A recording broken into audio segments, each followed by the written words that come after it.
New York City-based Tectonic Theater Project created the Laramie Project to serve as a reminder of the murder of Wyoming College student Matthew Shepard, plus those left in the wake of the media frenzy that followed. The Laramie Project, 10 years later, an Epilogue, focuses on the same people and place a decade later. PreViews writer Jennifer Pencek speaks with Laramie Project co-writer Greg Pierotti about how the idea for the play came about. He also talks about the experience of interviewing hundreds of Laramie residents and the emotional toll taken on the actors portraying real-life characters.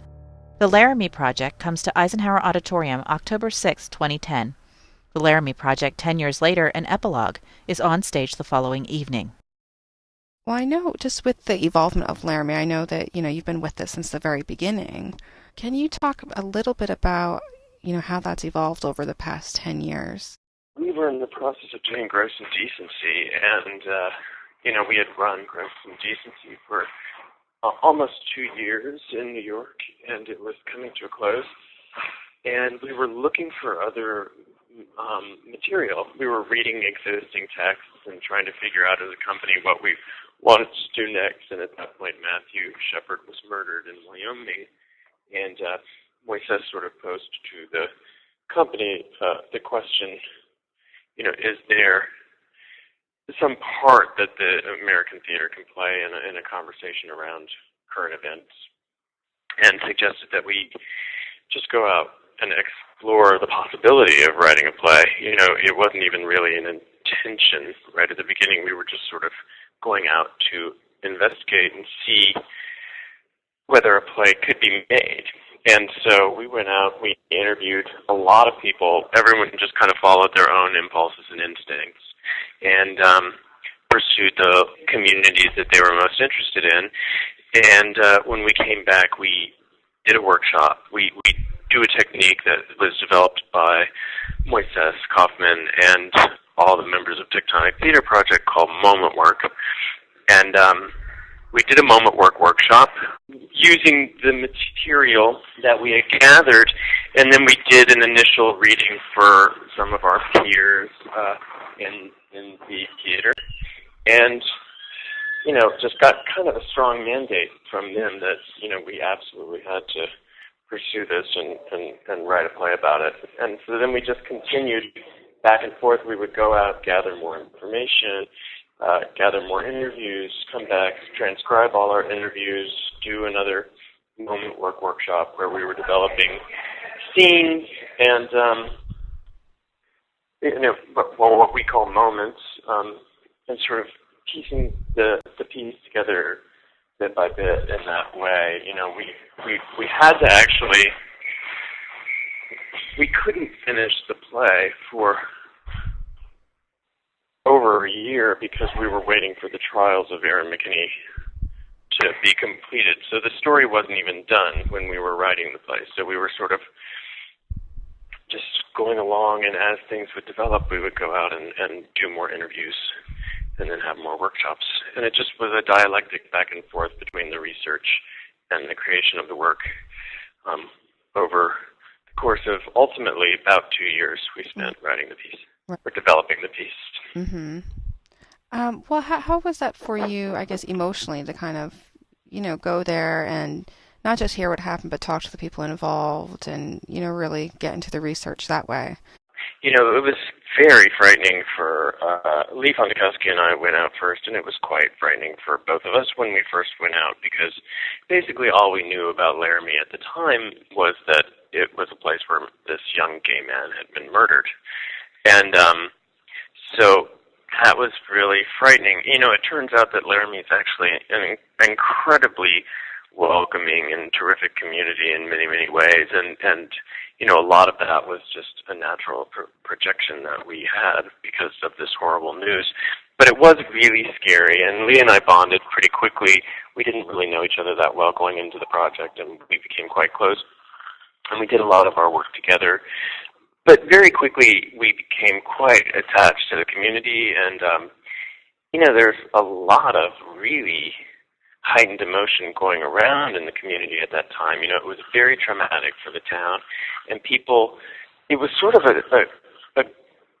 our good fortune, our timing, which was accidental, we went out when it was convenient for us to all go out, but what happened was the media had come in right away and sort of shut everybody down.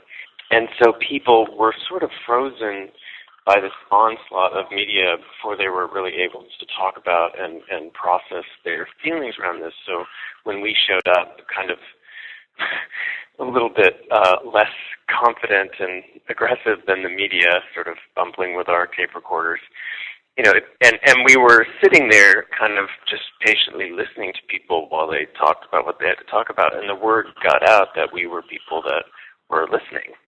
So people really started to talk to us and open up to us, and so inevitably we became quite attached to these people who were so generous with their hearts and with their experience, and that was very emotional. And I interviewed Ruland Stacy. Lee and I both interviewed Ruland Stacy, and I ended up playing him in the piece.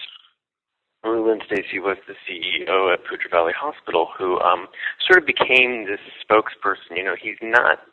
He is actually a people person, but he doesn't think of himself as a people person. He thinks of himself as a bureaucrat, or he calls himself a paper pusher. And so, he suddenly found himself in this position where he was sort of the face of this tragedy, for the family. He was representing the family and kind of keeping this suddenly incredibly interested international community abreast of what was going on with Matthew's condition. And so he was exhausted. Matthew was in a coma in the hospital for a week, and he was giving these regular medical updates, and he's just the most tender-hearted and lovely man. And he had this very small kind of emotional, I wouldn't even characterize it as a breakdown. He just cried a little bit when he was announcing that Matthew Shepard had died, had succumbed to his injuries. And, he just took himself to task for that. He was just, I let the family down, I wasn't professional, and yet what it was this opportunity for everybody to sort of, grieve together. Because he was so open and so tender, it just allowed an opening for people who saw that footage. It's incredibly beautiful.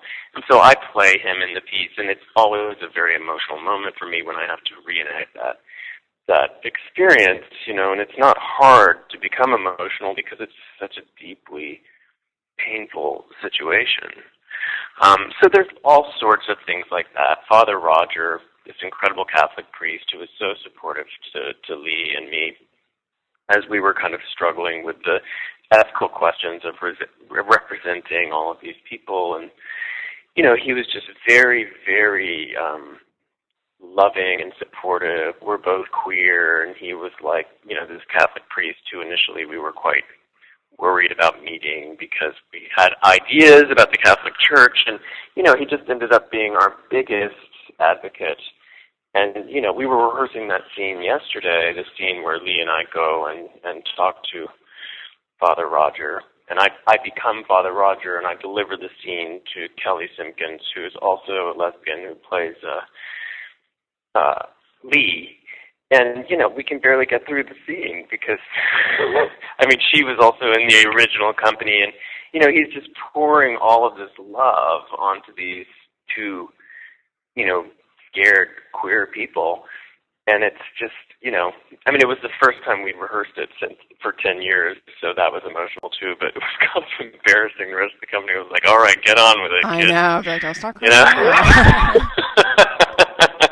But yeah, so it is a very personal and emotional experience for me and for, all of the original company members and the new people too, because Matthew's story is just so powerful, still to this day, so powerful.